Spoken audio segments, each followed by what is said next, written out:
And now, it's time for DJ Rocky's Secret Files.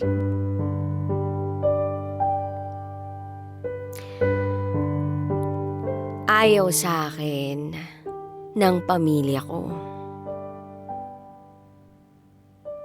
Itago mo ko sa pangalang M. Ngayon ko lang ikukwento kung sino ba ako. Kung ano ba yung nararanasan ko sa buhay. Ito, ang aking secret file. Bata pa lang ako, nakaranas na ako ng iba't ibang klaseng panghuhusga. Nandyan yung sinabihan ako ng salot, walang alam, pokpok, at marami pang iba. Sa sobrang dami nga, hindi ko na maalala yung iba. At alam mo kung anong pinakamasakit doon? Yung mismong papa ko, ayaw sa akin. Kasi nga, bakla ako. Oo, bakla ako. At ayaw ng tatay ko sa akin. Actually, lahat sila. Both sides. Pati mga tita at mga tito ko. Ayaw sa akin. Kasi nga, walang bakla sa mga lahi namin. Pero kahit ganun, kiber lang. Nagpatuloy ako. Till one day nakakilala ako ng lalaking kaibigan. Naging super close kami. As in, close na close. Minsan nga napagkakamalan na boyfriend ko, itong boy best friend ko.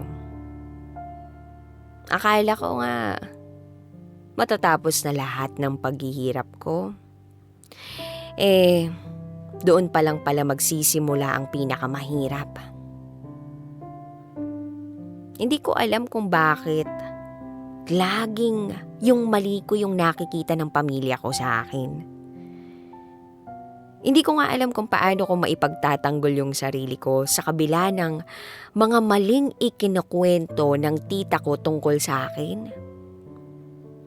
Tapos pilit nila akong nilalayo sa mga taong nagpapasaya sa akin. Yung mama ko walang kaalam-alam. Actually, ang alam niya lang, yung mga sinasabi ng tita ko kay papa na maling-mali. Siyempre, wala akong magagawa. Matanda siya, bata lang ako.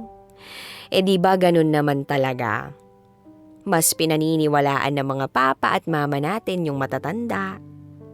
So, ang ending, ako ang mali. Ang hirap ng buhay ko, no? Ang hirap ng buhay ng isang bakla. Sa totoo lang, dapat pamilya yung kinakapitan ng lakas at ng tibay ng loob ng isang tao, 'di ba? Pero yung akin, iba. Oo, paminsan, ipaparamdam nila sa aking mahal nila ako, na mahalaga ako sa kanila. Pero pag andyan na yung issue tungkol sa amin ng mga kaibigan ko, wala na. Maglalaho na lang na parang walang nangyari. Na parang wala akong ginawang tama sa paningin nila. Ipinagtatanggol ko lang yung sarili ko. Ipinagtatanggol ko lang naman kung ano yung tama. Pero in the end, ako pa yung naging mali. Never silang nakinig sa paliwanag ko. And all this time, alam mo, sarili ko lang yung kakampi ko. Sarili ko lang yung nagtatanggol sa sarili ko. At imbes na maipagtanggol ako ng sarili kong mga magulang sa mga tita o tito ko, hindi nila yun ginagawa. Basta kasama ko yung boy best friend ko. O kaya gabihin lang ako. Mali na yun. Hindi ko naman kasalanan kung bakit doon ako sumasaya, 'di ba? Hindi ko naman kasalanan kung doon ako nakakakuha at nakakaramdam ng saya na dapat nakukuha ko sa sarili kong pamilya. Oo nga pala, no? Bakla nga kasi ako. Bakla yung kaisa-isa nilang lalaki. And by the way, highway, nabugbog na ako ng tatay ko. Nahagisa na ako ng pressure cooker. Minsan pa nga yung prituhan. Dahil sa sobrang galit niya sa akin. Sa tuwing aalis nga ako ng bahay, expected ko na may kasunod yun na kwento. Alam ko na may iba na naman silang maikukwento. Siyempre, pagdating sa dulo, ako na naman ang mali. Kaya, shut up na lang ako.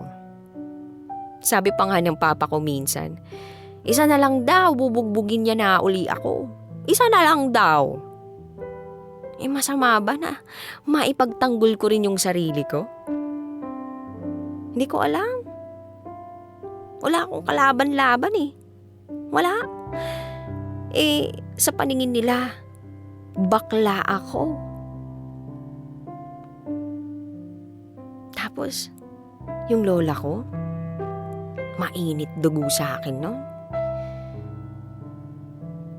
Pero, wala eh. Nabubugbog ako. Kawawa naman ako. Kawawa yung katawan ko. Naaabuso ng dahil sa maling bagay, maling impormasyon. Napapagod na kaya ako. Iniisip ko na nga lang kung kailan ako kukuhain ni Lord. Kung kailan niya sa akin ibibigay yung tunay na kaligayahan. Yung ligaya. Yung wala ng sakit. Yung wala ka ng ibang mararamdaman kundi ang ginhawa. Kasi nakakapagod. Nakakapagod ipagtanggol ang sarili sa mismong pamilya mo. Ang hirap.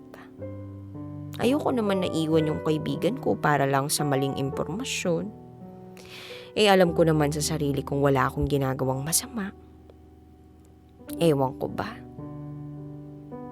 Sarili ko na lang yung nagpapasaya sa akin. Sarili ko na lang yung kakampi ko. O siya, magpapahinga na ako. Maraming salamat sa pakikinig sa akin. Muli, ako si M. At ito, ang aking secret file. Always your number one SM radio station. Love Radio. Kabisyo, nakarelate ka ba sa secret file na binasa ko? Kung nakarelate ka, mag-subscribe ka na dito sa aming YouTube channel at pindutin mo na rin ang notification bell para updated ka sa mga susunod na episodes ng DJ Rocky Secret File.